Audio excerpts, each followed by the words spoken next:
Hello. I posted a comment on YouTube the other day about a flow I made in Node-RED for an in-stock item notification. And I got a couple of questions in regards to it and was asked to make a video about it. I don't make many YouTube videos, so I apologize if the quality and editing is not to normal standards. But let me show you real quick how I set up this flow. So this is the item that I've been trying to get that actually should be arriving today. Some of the new Unify Protect G3 instant cameras, and as you can see, this item is constantly sold out. They cannot keep them in stock right now.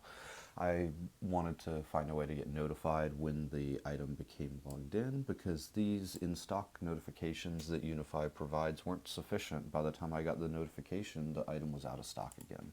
So I figured that I would create a workflow or a flow in Node-RED that would allow this to happen. Here's a quick view of my flow. It's very linear, and I just add these messages, debug nodes in this morning so that I could just show you what was happening in the flow. We're essentially going to use an inject node to give me a 1-minute heartbeat. I'm going to add some header information to my HTTP request. I'm going to make the HTTP request. I'm going to filter down to the button object on the page that I want. I'm going to filter down to the text on that page, and then I'm going to make a decision what to do, and if that text does not say sold out, I'm going to send a notification to my phone. So let's just start going through this flow real quick, and we can discuss how I got to it. So let's start with our inject node and our HTTP requests. So I'm going to use this inject node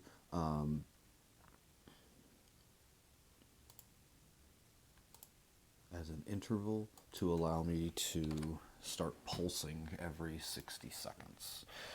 Then, now that I have my inject that will pulse, we will create an HTTP request, and we will make that request go to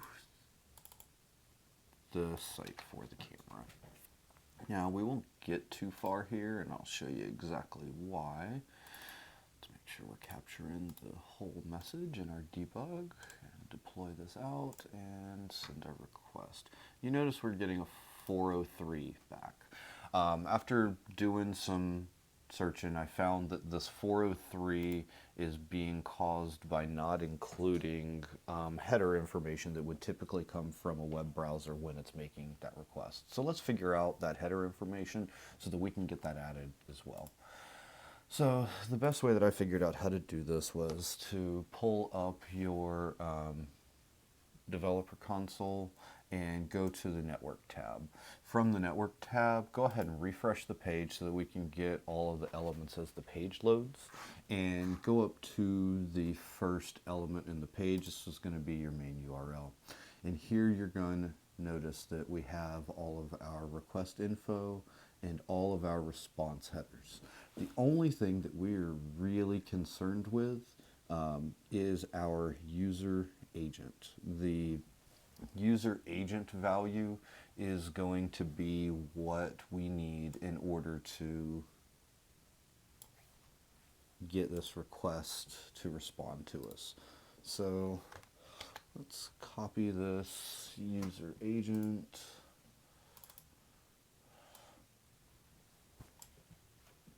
and open a new Notepad++ window.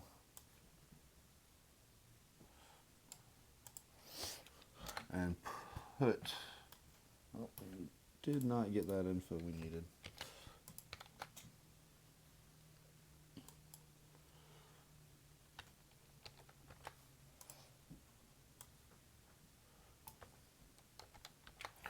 Put that in here. And again, the only thing we care about is this user agent. And we need to include this in our request. And the way that we're going to do that is by using this change node. And with the change node, we're going to add a message.headers section and specify the user agent information. So just go ahead and pull in a change node. that in before our HTTP request. And as mentioned, this has to come in headers. And this is going to be a JSON value. And just use the visual editor here. And what I'm going to do is to create, yes, it is going to be an object, new item, and the title of this is user-agent, just like it is here. And then the value of this is exactly what we get out here.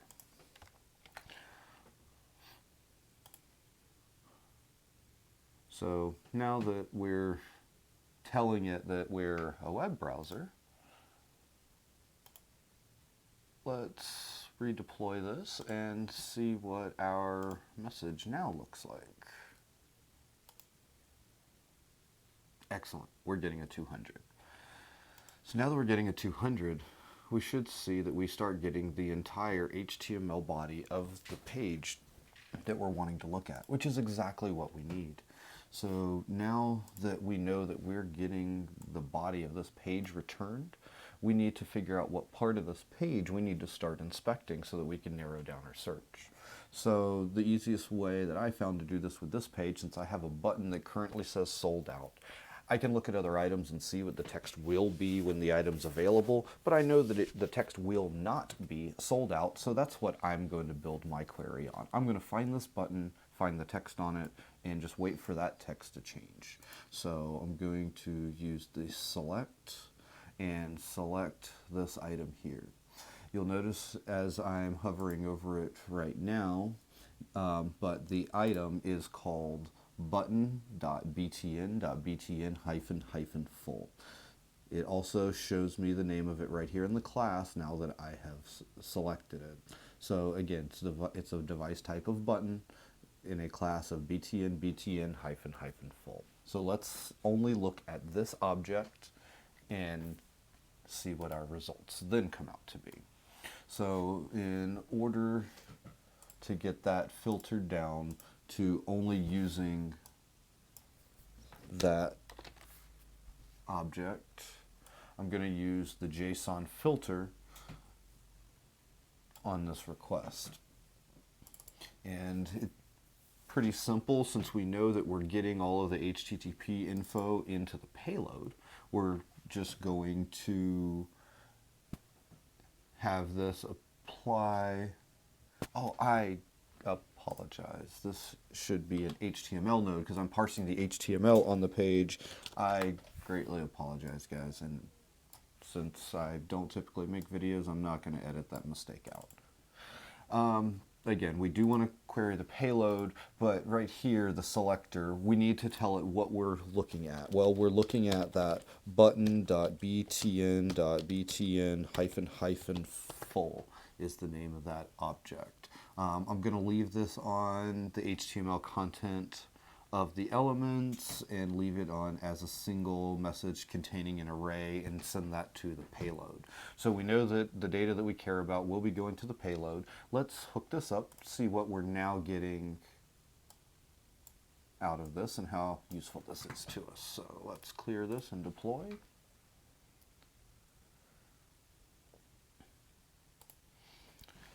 Now when we run this, let's look at our payload and see what we're getting returned. So now that I'm inspecting the button object, I can see pretty much the same information that I can see when I inspect the button object here. I get my text, which is really the only thing I care about, as well as some other information in regards to the button's state. So now all I want to do is filter this text class. So I'm going to use another HTML node. This could probably be done in OneNote, or this step might be able to be skipped. I'm not 100% certain, but this is how I've done it, and it seems to be working for me right now. So if we look inside the payload, we have an array, and inside the array, it is object number 1 that contains the text. So when I am going to now tell this HTML object to look at the payload, I'm only going to tell it to look at the payload in the first array. And if you look, I also have a class here. So this item is span.text. Now, another way that we can see that same information to make this a little bit easier to look at is when we were using our select node. See, if I go all the way down to the text itself, I can see that it is called span.text, but I can't do my initial search for that because there could be span.text items inside multiple objects. And so I needed to find the button object only before I could look for the text on that object. So now that I know that this object is span.text, I'm going to only look for that object. And again, I'm going to leave this on only the HTML contents. We'll leave this as a single message containing an array, and we'll send that over to the payload still. So that's done. And let's look at what this has now done for us.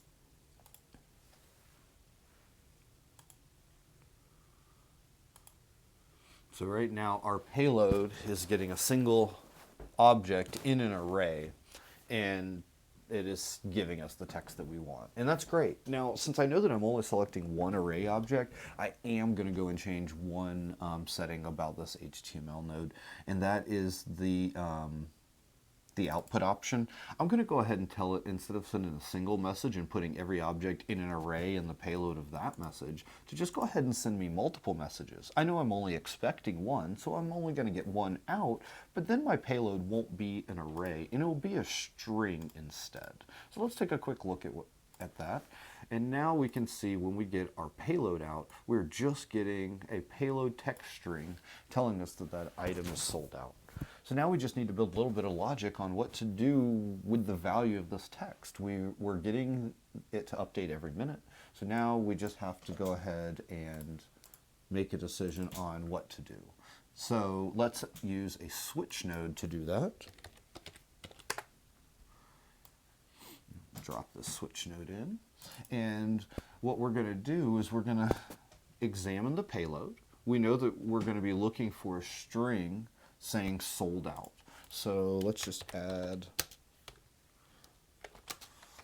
that in here exactly as it is, capital S, capital O, and say, well, if the value is not equal to sold out, so we'll modify that operator, then do something. So now if we add this and deploy it out,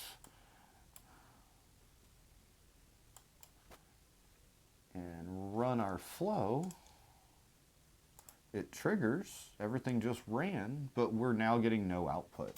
And we obviously know that why we're getting no output, because we do not have an item that's in stock.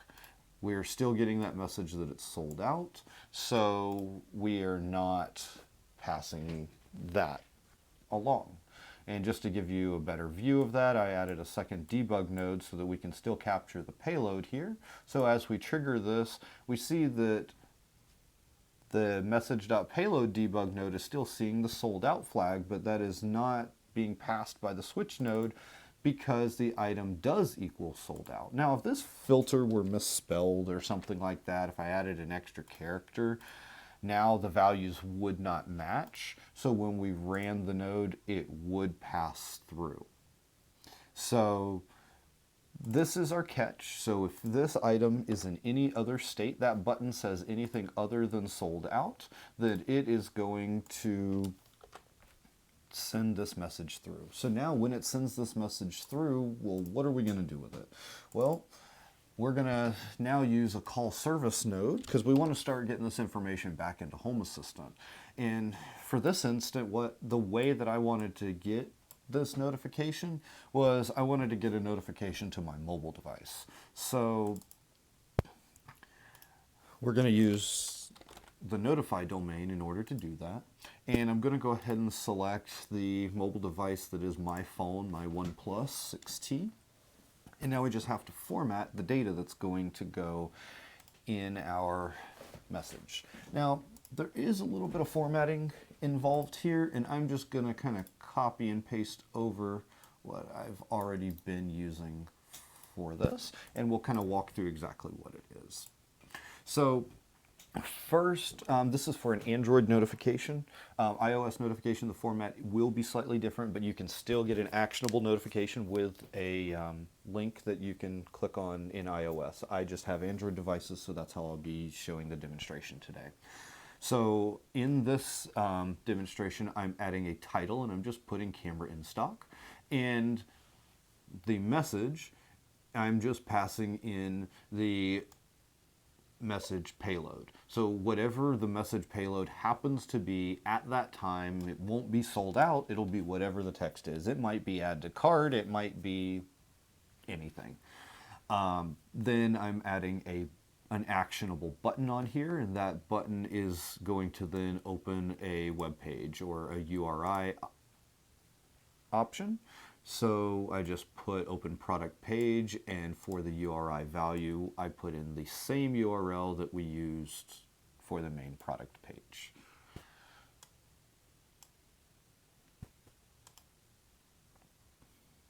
So now we can, again, drop this into our flow, and we are done. When this item is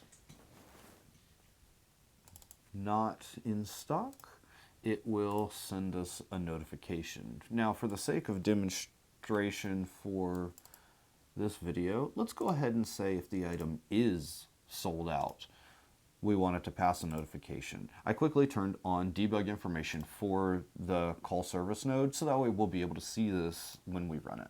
So to save this one last time, and let's trigger the event.